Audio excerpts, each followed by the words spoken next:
my shoes and out the door. 5, I'm alive. 6, 7, 8, feeling great. Hey everybody, welcome back to the Beyond Your Wildest Genes podcast. I'm your co-host today, Dr. Mike Akinfora, and today I have with me Jessie Barton. Jessie, how are you? I'm great. Thank you, Michael. Thanks so much for being on the show. I'm going to read a short bio, and then we're going to get right into it because Jessie's written a phenomenal article that I think you're all going to love. The article was in Mind Body Green. It's What My Morning Meditation Practice Taught Me About Power and Compassion, and I loved it, and I reached out to Jessie.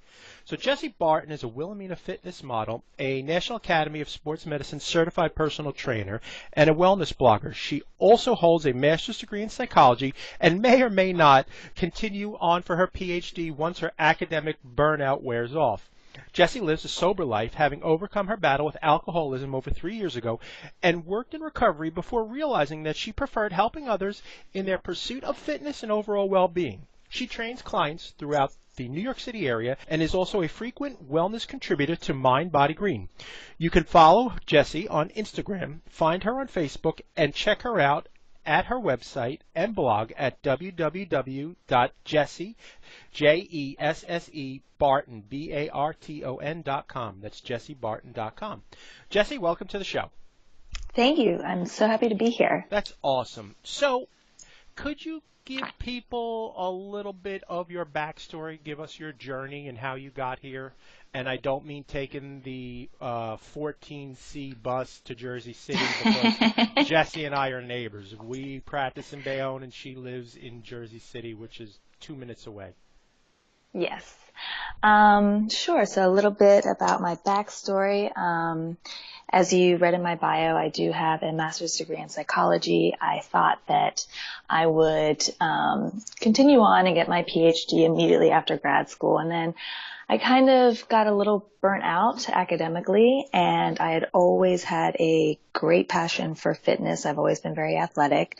And I kind of started while I was working in recovery. I started leading running groups and boot camps for my clients, and I recognized how powerful fitness was for these individuals, and therefore that started to kind of inform some of my research that I did in grad school on the benefits of working out on anxiety, depression, and substance use disorders.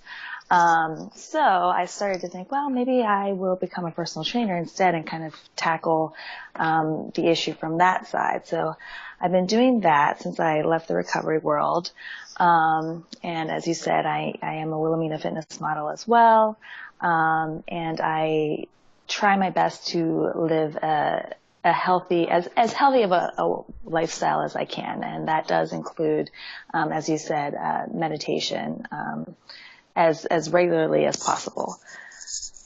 Well, it's pretty interesting because living in this part of the world, what I find, and having grown up here as well, but what I find is really difficult is sitting and meditating, because I feel like we're always doing. Like, you can see in talking to you and getting to know you that you're a striver and you thrive on that. And the really thing, it caught my, in curating our newsletter and looking for articles, this was so completely different than anything that I had read before. So I think that you hit a sweet spot in here, and I'd love for you to share that with our audience. Great. You mean in terms of the meditation? Yeah, just what did you Sure. go to the essence of the article, and let's take it from there and see where it leads. Okay, great. Yeah, so for me, meditation had always been something that was kind of on my radar. I've been an on and off again practicer of yoga for years. And then when I got sober, it's something that is recommended for individuals in recovery. So I kind of bounced around with it for a little while in that respect. But I really I would say in the past 2 years have really deepened my practice, as you said, and it's so true, especially maybe for we New Yorkers, or we right outside of New York, but it's I'm constantly on the go. I could be doing 7 different things throughout the day. And from the moment I wake up, my brain is like, okay, I need to do X, Y, and Z before I even leave the house. And it's overwhelming. And while I absolutely love everything I'm doing in my life, it's also important to slow down, to breathe, to put first things first, and just kind of remember that life is short and that it is worth enjoying and that we don't need to constantly be bouncing from place to place. So that's kind of where it fits in for me. And also for me in particular, I can, I definitely have all of those traits of a native New Yorker. I can be extremely impatient. I can be very short-tempered. I could list for you a host of negative characteristics that I can be. But with meditation, it allows me to kind of slow down, think before I act, remember what's really important and what I really want from a situation, and then proceed, with more compassion than I would have had I just reacted, rather than allowing myself that moment to kind of breathe beforehand. Yeah, the one thing that you wrote, and again, living in this part of the world, the one thing that you wrote that I thought was so important was meditating in the morning is challenging for my mind for a few minutes. and that's the key. That's the key. Talk about that. Talk about your morning ritual, what you do, and how that helps to start your day. Absolutely. I had been wanting to do a morning meditation challenge for a while, primarily because I was extremely resistant towards it. And I like to try to look at anything that I'm very resistant towards as to why I might be resistant towards it. I think it really kind of shows, some sort of fear, something that I am not wanting to face. And with the engaging in the morning meditation challenge, I proved myself right. It was absolutely fear-based. As much as I dislike the fact that I kind of wake up in this chaos setting each morning, the chaos of my mind that's like, you've got to do 10 things before you leave the house in 30 minutes. I knew that it was going to be very challenging to sit and just be calm and quiet. And I also knew that feeling would pass. And that's something that we learn in meditation, right? Is that, it might be a little uncomfortable at first, but like anything else, all feelings pass. And I think I needed to prove to myself that even in like my craziest moment of the day, the morning when I first wake, I can be calm and I don't have to wake up in that chaotic sense. And that really informs the rest of my day. So, when I sat down each morning, and I would typically do like a 15 to a 30-minute meditation, depending on how much time I have. But the first, I would say 3 to 5 minutes typically, and it's gotten better, but typically there's a lot of anxiety. There's a lot of literal movement of energy I can feel through my body as I chaotically run through all the things in my mind that I think I need to do. And it takes a few minutes to kind of get to that quiet space where, I can just accept that I am on my mat for a little while and that this is how I would really like to start my day. I love that. Now, I am the flip side of that. So my morning starts off basically like a bear, and if you catch me in the morning, I do have morning rituals and rhythms that I have done for the last 10 years. Which includes writing in a gratitude journal, like super important things that I like. But I meditate before I go to bed. And I started that practice probably a year ago. And with the apps that are out there, you're able to track your sleep. And my sleep has so dramatically improved. The quality, the length of sleep, the wakefulness, all those data points have improved dramatically, and more importantly, the quality of my life has improved dramatically as well.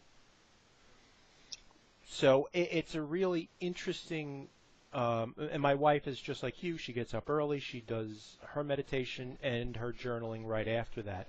So talk to me about the next thing that you wrote was Meditation Daily allows you to be more mindful and calm throughout the day. And are there any like apps for that? Oh yeah, absolutely. So, my favorite, my current favorite app, just to do a little plug here, is Sure. for Enscape. They have a brick and mortar in New York City, which I have yet to be to, but the app is fantastic, and you can test it out for free. But they also have a subscription service. I think it's like $12.99 a month. But it's really great, and you can choose the length of the meditation that you want to do. I think the shortest one they have is 10 minutes and then 22 and 33 minutes respectively. And as you were saying, I too enjoy a nice nighttime meditation sometimes, or even in the middle of the day. If I want to take a nap, sometimes I will, plug in my headphones and lay down, and sometimes my meditation will lead me into a nap, and sometimes I'll just, have a really kind of restorative 33-minute meditation. Mm-hmm. So I think it can be good at any point in the day. So yeah, I would recommend, and I highly recommend for anybody who's first starting out to, if you don't have kind of a meditation teacher or a spiritual counselor in your list of contacts, definitely check out one of those apps because it makes it really simple. Headspace is another that I've used from time to time. Mm-hmm. And they all have free versions, and they're all just a really nice introduction into the simplicity of what I consider to be an art, the art of meditation. Jesse, what was the name of that? It was Inscape? Inscape, yes. Okay. Inscape. Perfect. That'll be in the show notes, folks, just so that you can get that. That is one of the biggest things that in talking to people about meditation that I hear is, I don't know if I'm doing it right. I don't know. I feel like my brain, and your thoughts on that are what? Sure. I'm not sure that there's any one right way to do it. I think the proof is kind of in the pudding. So I think if you're left feeling sort of restored and more calm and just overall a little better, or provided with a little more clarity. I don't want to use the word better because we're taught as students of meditation to not judge any feelings, right? Okay. But Yep. If you're left kind of feeling, let's say, more restored, then you're doing something right. I think it's extremely common for people who are first starting out to feel as though they're not doing it right, or, I really can't turn my mind off.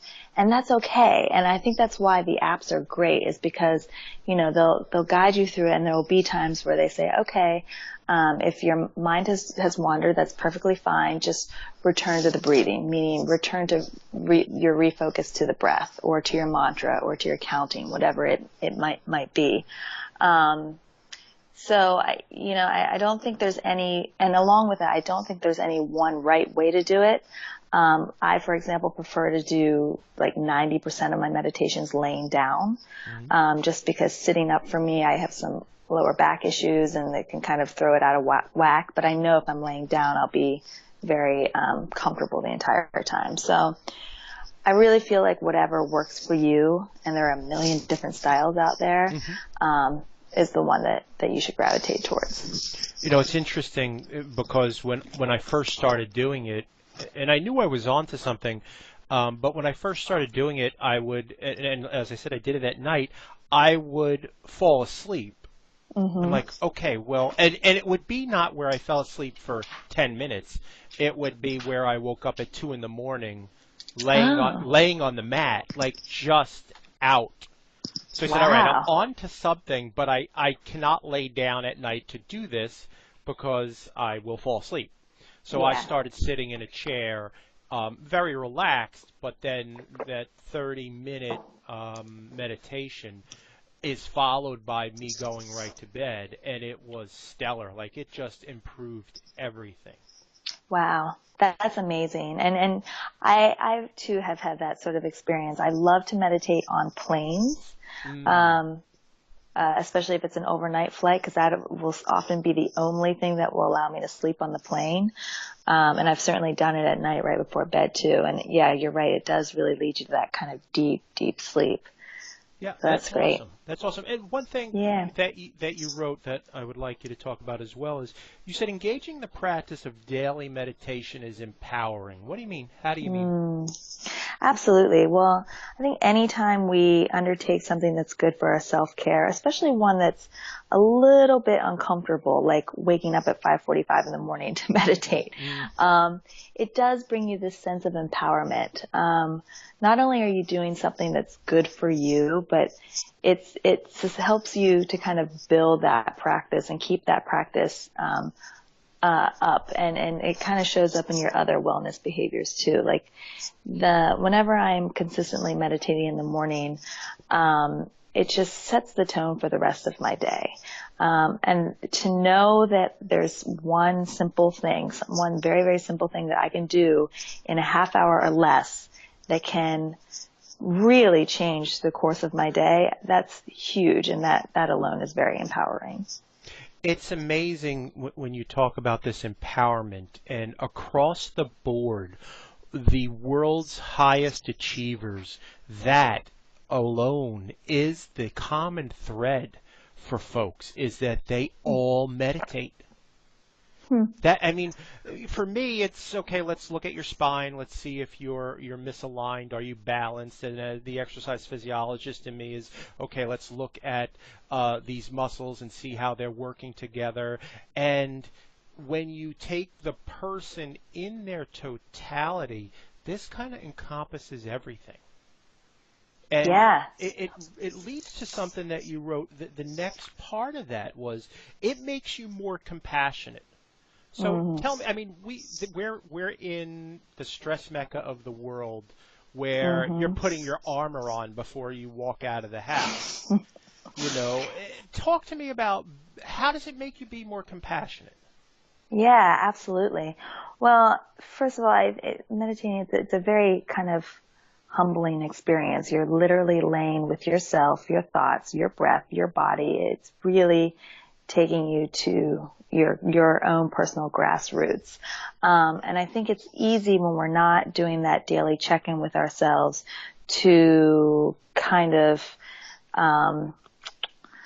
become less than right size, meaning, become too ego focused, too ego driven. And that how we relate to ourselves, how we think about ourselves, how we feel about ourselves, we ultimately relate to the outside environment and to those we encounter, right? So if we're not satisfied with ourselves, if we're not feeling connected to ourselves, if we're acting from a place of ego or fear, that carries into our relationships with other people and how we treat them as well. So I think that the simple act of laying and breathing and being with yourself and connecting with your humanity then kind of connects you with the bigger humanity as well. So that when we leave the front door, when I leave the front door, I'm not leaving already stressed out and ready to pick a fight with somebody if they, cut me off at a stoplight or walk too slowly in front of me on Fifth Avenue or whatever. Mm-hmm. So I think it's really just a simple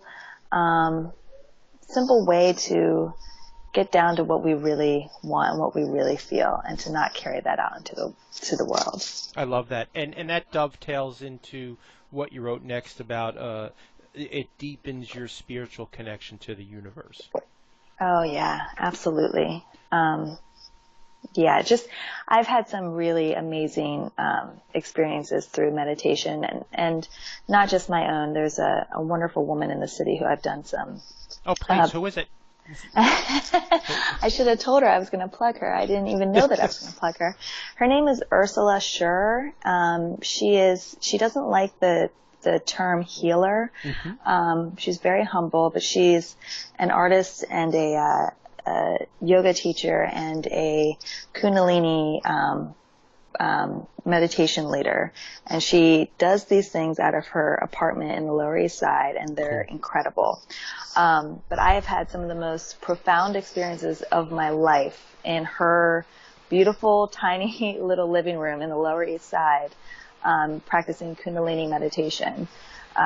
things that I had no idea were possible, to literally do some breath work. And she does a lot of very intense breath work, but to be able to do a simple breath exercise and literally feel the energy waft up and down through your chakras, up and down through your spine, is so amazing. And the sense of cleansing and the sense of clarity that I felt after each session I've done with her has been just unbelievable. So I'm always seeking it in a small way to get that same sense in my own practice, and sometimes I get close to it, but I have yet to really get to the level that I've gotten to with her.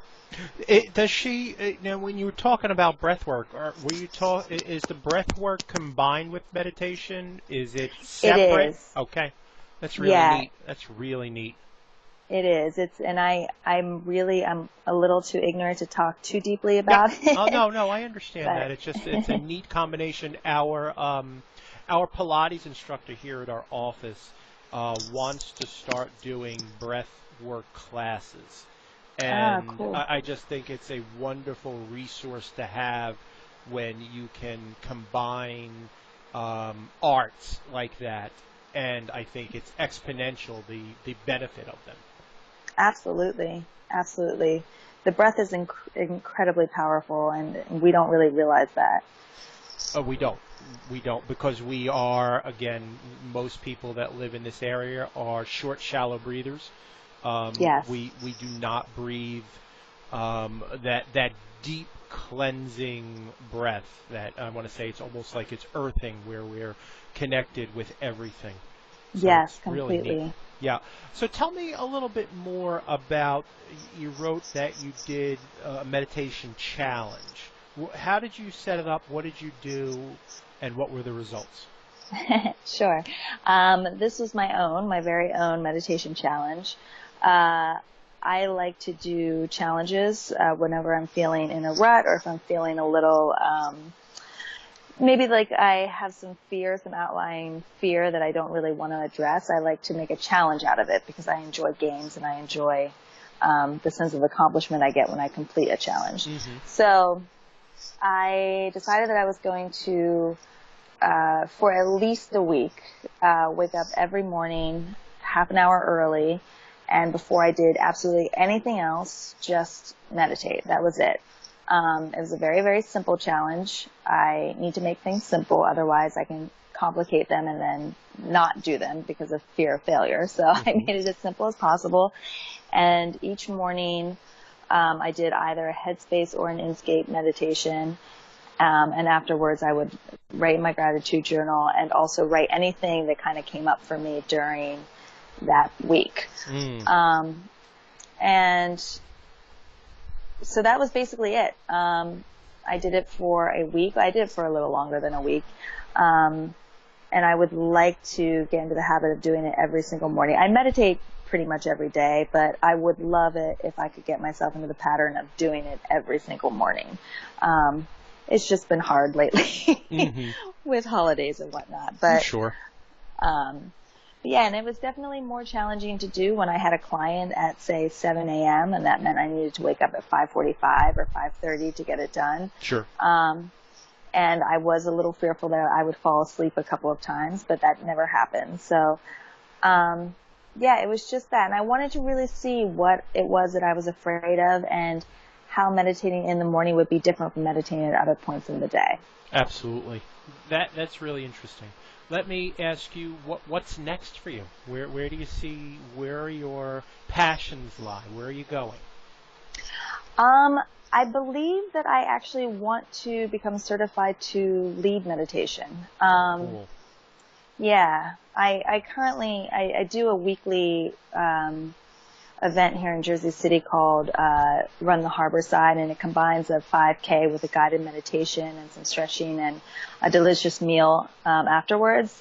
And I actually lead that. I lead both the run portion and the meditation portion, but I would love to have some kind of deeper training in meditation so that I can add that into my client sessions and and also deepen my own practice. So I think that's probably going to be next for me. Well, we have a place for you to practice right here in the office because we've been looking for a meditation teacher. So Oh, you are amazing. more than welcome to set up shop here. Awesome.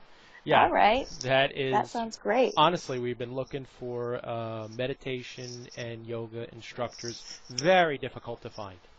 Wow. Yeah. Yeah. A yoga instructor is not so much, but meditation is a little different. Yep. So, Wow. tell people, Jessie, this has been fantastic, and I am cognizant of your time. Tell people where they can find you in the world. Sure, absolutely. You can check out my website at jessiebarton.com. That's JESSEBARTON.com. I'm also on Instagram at fit, that's FIT _jab, JAB, FitJab. And you can also find me on Facebook too by looking up Jessie Barton. That is wonderful. We will have that in the show notes, folks. I really appreciate your time, Jessie. Thanks so much for being on the program. I am really excited for you and what the future holds. Folks, if you like the show, please go to iTunes and leave a rating for us. It helps us to help you, and we shall see you soon. Thanks, everyone. Ciao.